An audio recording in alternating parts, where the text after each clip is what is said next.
छत्रपती संभाजीनगर शहरातील विज्ञाननगर परिसरामध्ये विद्या आणि अमित हे दोघेही शेजारी शेजारी राहत होते.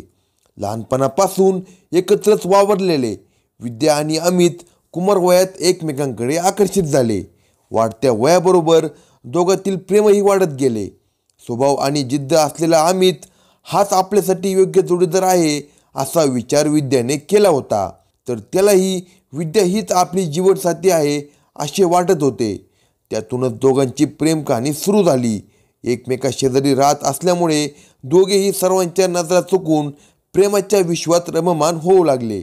2.5 अक्षरांच्या प्रेमात सारे काही माफ असते असे मानले जाते. जात पात धर्म पंथ पैसा या सगळ्याहून प्रेम श्रेष्ठ असते. या प्रेमात कसलाही अडसर वाटत नाही. फक्त 2 मनांचे मिलन व्हावे लागते. पण जगाचे नियम काही वेगळेच असतात. जन्माचे सोबती होताना तोलामोलाचा विचार केला जातो. साहजिकच विद्या आणि अमित हे दोघेही वेगवेगळ्या जातीचे असल्यामुळे त्यांच्या प्रेमाला निश्चितपणे विरोध होणार होता. मात्र दोघांनी पूर्णपणे विचार करून शेवटच्या क्षणापर्यंत एकमेकांना साथ देण्याच्या आणाभाका घेतल्या होत्या. त्यामुळे दोघेही प्रेमजीव आपल्याच प्रेमाची स्वप्ने रंगवत होती. अनेक दिवसांपासून सुरू असलेल्या या प्रेम प्रकरणाला आता विवाह बंधनात अडकवण्याचा निर्णय दोघांनी घेतला. मात्र जात वेगळी असल्यामुळे हा विवाह सहजासहजी होऊ शकेल असे चित्र नव्हते.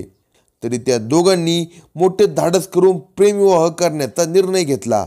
त्यासाठी त्या दोघांना पळून जाऊन लग्न करण्याशिवाय दुसरा कुठलाही पर्याय नव्हता. विद्याच्या घरातून या विवाहाला पूर्णपणे विरोध दर्शवला जात होता. अखेर विद्याने या सर्व परिस्थितीवर मात करत अमितचा हात धरण्याचा निर्णय घेतला. तर या प्रकरणाची तिच्या घरच्यांना कुणकुण लागली असल्यामुळे त्यांनी विद्यावर नजर ठेवली होती. ते तिच्या लग्नासाठी हालचाली करू लागले होते. त्यांनी तिच्यावर आता अनेक बंधने घातली असल्यामुळे अमित आणि विद्या यांना विरह सहन करावा लागत होता. अखेरीस 2 मे रोजी पळून जाऊन त्या दोघांनी प्रेमविवाह केला. हे दोघेही पळून जाऊन पुण्यात विवाहबद्ध झाले होते. ते दोघेही प्रेम सफल झाल्याने खुशीत होते. दुसरीकडे मुलगी विद्याने पळून जाऊन लग्न केल्यामुळे वडील आप्पासाहेब कीर्तिशाही यांच्या रागाचा पारा चढला होता. समाजामध्ये आपली पूर्णपणे बदनामी झाली. समाजात आता वावरायला नाक राहिले नाही अशी त्यांची भावना झाली होती. 1 महिना पुण्यामध्ये राहिल्यानंतर अमित आणि विद्या यांनी परत आपल्या घरी जाण्याचा निर्णय घेतला.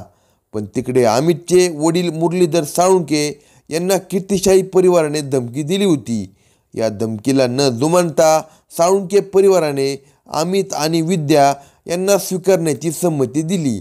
आपल्या पालकांकडून शब्द मिळताच अमित हा विद्याला घेऊन पुन्हा छत्रपती संभाजीनगर येथे आपल्या घरी आला. अमितच्या आईवडिलांनी विद्याला स्वीकारले असल्यामुळे त्यांनी पुन्हा एकदा त्याच्या जातीमध्ये विवाह पद्धतीनुसार दोघांचे लग्न लावून दिले. पण विद्याच्या घरच्यांचा विरोध अजूनही कायम होता. त्यांनी त्या दोघांना अजूनही स्वीकारले नव्हते. मात्र अमितच्या कुटुंबियांनी आपल्या प्रेमाला स्वीकारले याचाच तिला मोठा आनंद वाटत होता. तिला पाठबळ मिळाले होते. त्यामुळे हा राजाराणीचा संसार सुरू झाला. दुसरीकडे अमितला पाहताच सासरे आप्पासाहेब आणि त्यांचा पुतण्या गीताराम यांच्या तळपायाची आग मस्तकात जात होती. शेजारीच राहत असल्यामुळे त्या दोघांची नेहमीच नजरानजर होत होती. आपली मुलगी व जावई यांना पाहताच कीर्तिशाही परिवाराला संताप येत होता. आप्पासाहेब तर अमितला पाहताच संताप व्यक्त करत होते. आपली समाजात मोठी बदनामी झाली याचा बदला घेण्याचा विचार तो करू लागला. यातूनच त्याने आता जावई अमित याला मारून टाकण्याचा निर्णय घेतला. त्यामुळे यामध्ये त्याच्यासोबत पुतण्या गीताराम हा देखील होता. योग्य संधी मिळाली की अमितचा गेम करायचा असे या चुलत्या पुतण्याने ठरवले होते.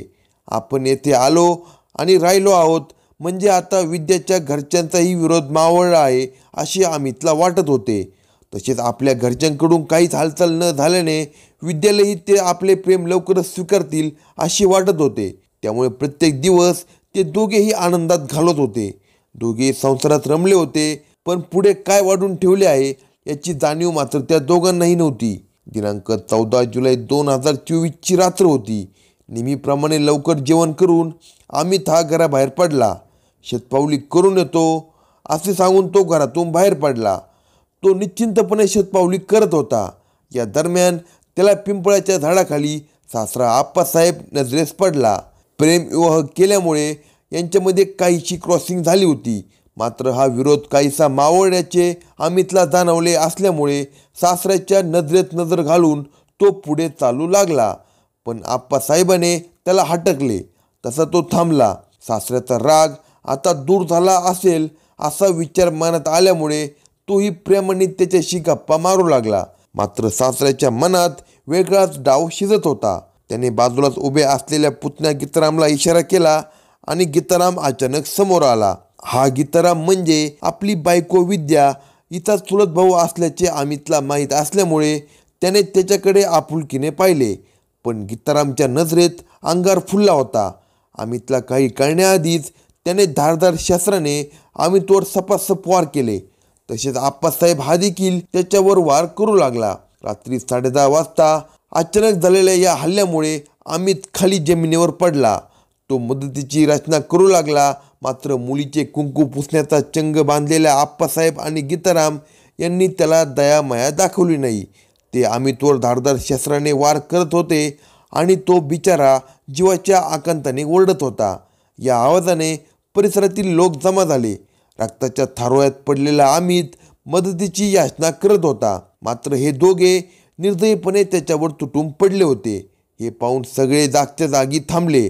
दरम्यान या आवाजाने अमितचे कुटुंबीय धावतच पिंपळाच्या झाडाखाली आले. रक्ताच्या थारोळ्यात पडलेल्या अमितला कुटुंबियांनी लगेच ऑटोमधून रुग्णालयात दाखल केले. रक्तस्राव मोठ्या प्रमाणात झाल्यामुळे अमित हा बेशुद्ध अवस्थेत पडला होता. दिनांक 14 जुलै रोजी घडलेल्या या घटनेने खळबळ उडाली होती. प्रत्यक्षात बापच स्वतःच्या मुलीला विधवा करण्यासाठी निघाल्याची दबक्या आवाजात चर्चा रंगू लागली. स्वतःच्या वडील आणि भावाने नवऱ्यावर खुनी हल्ला केल्याचे पाहून विद्याच्या पायाखालची जमीन सरकली होती. दुसरीकडे अमित हा 2 आठवड्यापासून रुग्णालयात मृत्यूशी झुंज देत होता. दिनांक 14 जुलै रोजी झालेल्या या हल्ल्यानंतर अमित रोज मृत्यूशी झुंज देत होता. मात्र दिनांक 25 जुलै रोजी त्याची ही झुंज अपयशी ठरली. दिनांक 2 मे रोजी विद्यासोबत पळून जाऊन आंतरजातीय विवाह केल्यानंतर अमितने 1 महिन्यात सर्वांचे मन जिंकले होते. त्यामुळे तो पुन्हा सर्वांच्या साक्षीने गावात परतला होता. मात्र 14 दिवसांच्या अथक झुंजीनंतर मृत्यूसमोर तो अपयशी ठरला. दिनांक 25 जुलै रोजी त्याचा मृत्यू झाला. विद्यावर जणू आकाशच कोसळले होते. तिच्या नवऱ्याचा तिच्याच वडिलांनी आणि भावांनी खून केला होता. अवघ्या 1 महिन्यात विद्या विधवा झाली होती. ती आपल्या वडील आणि भावाला कठोर शिक्षा व्हावी अशी मागणी करत आहे. अमितचे वडील मुरलीधर साळुंखे यांनी पोलीस ठाण्यात दिलेल्या तक्रारीनुसार विद्याचे वडील आप्पासाहेब कीर्तिशाही हे जीवे मारण्याच्या धमक्या देत होते. गीताराम कीर्तिशाही आणि आप्पासाहेब कीर्तिशाही हे मुरलीधर साळुंखे यांना भेटत होते. अमित आणि त्याच्या बायकोला इंदिरानगरमध्ये राहू देऊ नका, ते इथे दिसले तर त्यांच्या जीवाचे बरे वाईट करू अशी धमकी त्या दोघांनीही दिली होती. ते सातत्याने धमकवत होते.